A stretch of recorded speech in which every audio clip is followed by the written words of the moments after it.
So we are going to have a look at our pre-season predictions. There's some bangers in there that are not looking great. Some good ones on Matt's, less good ones on mine, although like on Popmaster, I'm 1 year out with quite a few. But hey, it means nothing at the end. Matt, how you doing, mate? And you probably feel quite good about your predictions, right?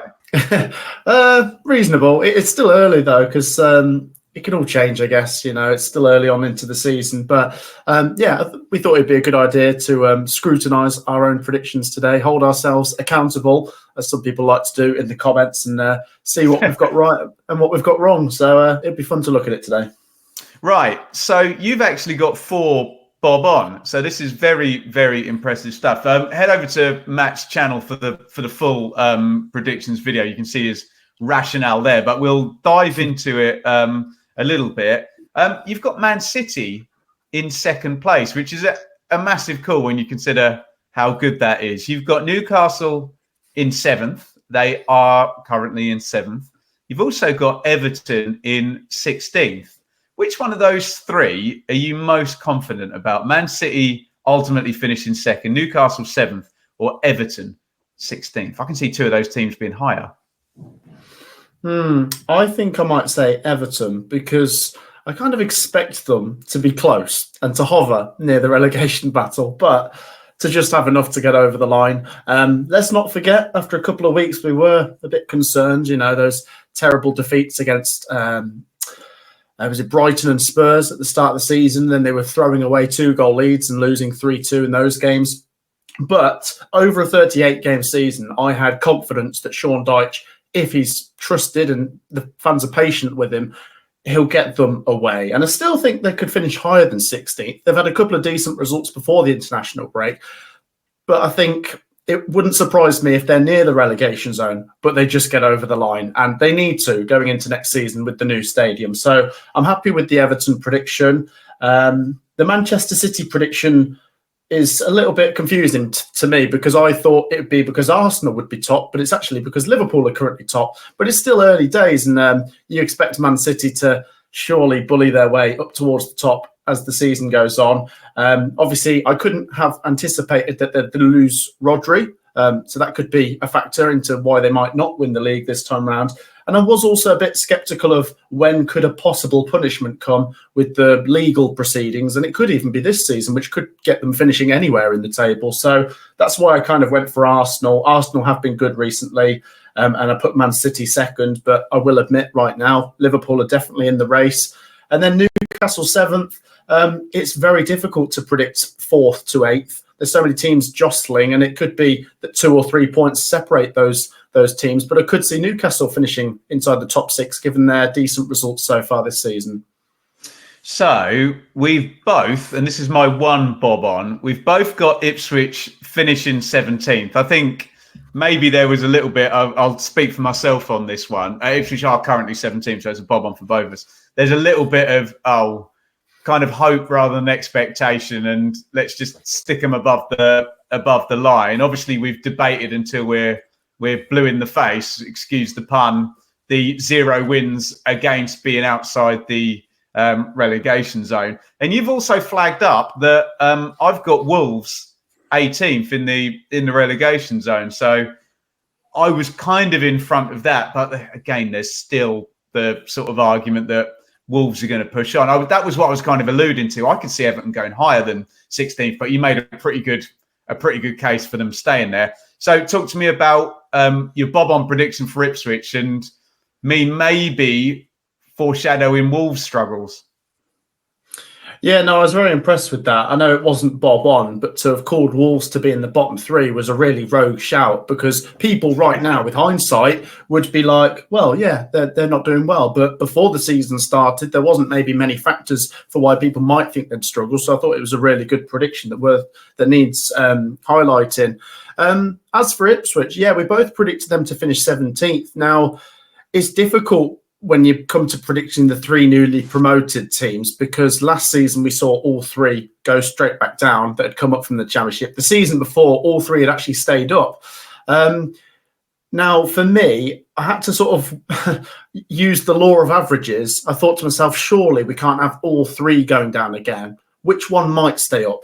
And I looked at Ipswich, and Ipswich stuck out to me as you get this team, you get a team that hasn't been in the Premier League for a long time. Obviously, they've come up with great momentum. I think McKenna's amazing, and they've spent some money in the summer transfer window and brought in some good players. But I also think a team that's not been in the Premier League for some time, might have that surprise factor. You think Sheffield United, when they first came up with Wilder, they were like top half. Leeds United, their first season, they were good. Forest, with their first season, they stayed up. And I think you have more of a chance as one of those teams that's not been in the Premier League for some time than maybe a so-called yo-yo team that's going up and down. So that's why I went for Ipswich. And I know they've not won yet, but I think they've got a chance of staying up based on some of the performances we've seen. Should we look at the bad ones now then, Matt? No. And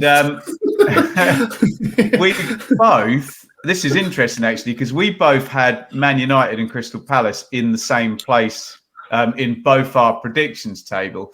And we're actually 9 places out with both sides. So Manchester United, both Matt and myself had in 5th position. They're currently 9 lower in 14th.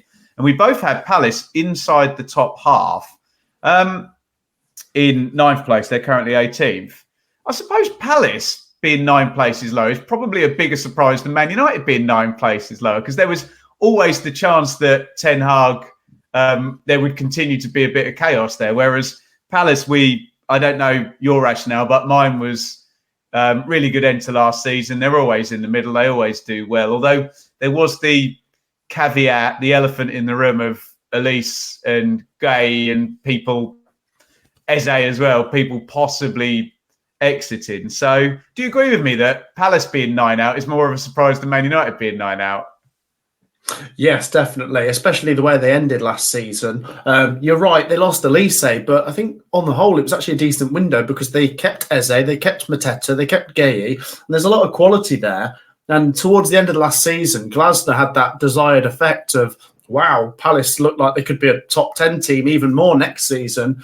They beat Man United 4-0 towards the end of last season. They beat Villa 5-0 on the final day. So coming into this season, you're probably thinking, well, they're not going to be near the relegation zone. That they never usually are. But I don't know. I mean, I know they've lost Elise, but I still think they've got more than enough quality to get out of here. It's early days, though. I mean, they could still comfortably be mid-table come the end of the season. But this slow start gives them something to worry about, and it gives the other teams down there, the newly promoted teams, a bit of hope. Oh, can we keep Palace down here with us? Can they be a team we might finish ahead of? So I'm surprised by that because I've grown to trust Palace in the Premier League over recent years, whereas Man United, I'm never too sure what to make of them. I think sometimes during the summer, because we've not seen them play for a couple of months, you can actually forget how bad Manchester United can be. And I'm not trying to be too horrible here because they're a massive club. I think that's what it is. We get to the start of the season and you think they're massive, Manchester United. They can't finish bottom half. And I'm sure they probably won't. Minimum top half. 6. Yeah, every time. Yeah. You think that to yourself, and you get the Man United fans in the comments. I certainly do on my video, and they're like, top three. And to be fair to them, they spend the money. They do go out and bring in players and spend lots of money. But I'm not convinced. I'm not sure if Ten Hag is the problem, because I personally think if they replaced him, would another manager do much better with this team? But then does that suggest the problems are really deep-rooted? I don't know. Difficult team to predict, Manchester United, that's for sure. I suspect the 9 places out on both Palace and Man United, I'm not saying how much smaller, but let's say quite a bit smaller as the season goes. I think they'll both push up the table. Let's do a couple of nice stories on our inept predictions so far. But as you say, long way to go. You have got Fulham and Brentford 7 places out, but they are higher than you expected. So you must have had Brentford in the relegation zone then, Matt. And Fulham are all the way up in 8th. So, give them their flowers, Fulham and Brentford, Matt. Absolutely. I'll start with Brentford because I think I owe them the biggest apology because I did put them down. And as I touched on earlier, the law of averages made me think, surely one newly promoted team will survive. So that means someone who's not a newly promoted team has to go in there. And I looked at Forest. That's not part of my Wolves prediction, Matt. Yeah.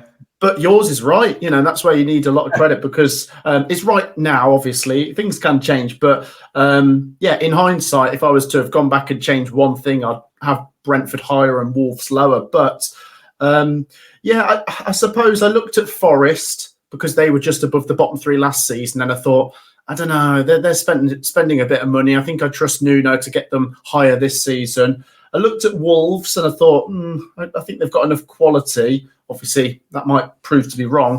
And then I looked at Brentford and I thought, they've got plenty of quality, but losing Tony, they didn't have the best season last year. Is it a slight trend down? Because I think last season they were 16th. So I thought it's not impossible to think they might drop 2 places. But so far this season, they couldn't be more wrong. So credit to Brentford. And as you say, I've got to give credit to Fulham as well, who've been really, really impressive. They've ground out some good results, gave Manchester City a scare at the weekend as well. And as we touched on earlier, if Manchester United and Tottenham are going to have slow starts, then Fulham could be right in there in the top 8 this season. And what I've learned from being a fan of a Premier League team for all of 7 games now is it is so hard, Matt, for these teams down the bottom. And you've pointed this out, that there's 8 teams in the Premier League who've won less than 2 games or 2 games or fewer. And there's still 6 teams who've won 0 or 1 games. So the fact that you have a team like Fulham can, and this sounds ridiculous, can win a game every month, probably plus a couple more across the season, and that puts you miles away from the bottom, doesn't it? If you can just pick up those wins, with the fact that so many teams, finding it much, much harder. The only one I'm going to mention here, I'll mention one more, Matt. I had Brighton with the new manager and just inertia, and you've said law of averages. I had them actually tailing off and being in the bottom half in 13th. I thought they've got to have a bad season at some point. I say law of averages again, but they're in the top 6 and they've only lost 1 game. So that was a bit of a gamble on a narrative based on a new manager, if you know what I mean. So, gamble that's not paid off yet. But like when I was looking at your Newcastle prediction, you can still see Spurs maybe going into the top 8. But at the moment, do I see many more people overtaking Brighton? Probably not. So I might just have to take my medicine and eat my humble pie. Let us know your thoughts in the comments on the ones we got badly wrong, as in Palace and Man United, particularly Fulham, Brentford in Matt's case, Brighton in mine. Which ones do you think we might not actually be that wrong on, and which one do you think we are going to be really wrong on in those regards? And Matt's got 4 bob on: Man City, Newcastle, Everton, Ipswich. I had Ipswich as well, and Wolves in the relegation zone. Can you see any of them actually staying right where they are, and we can celebrate the end of the season? Get your thoughts in the comments.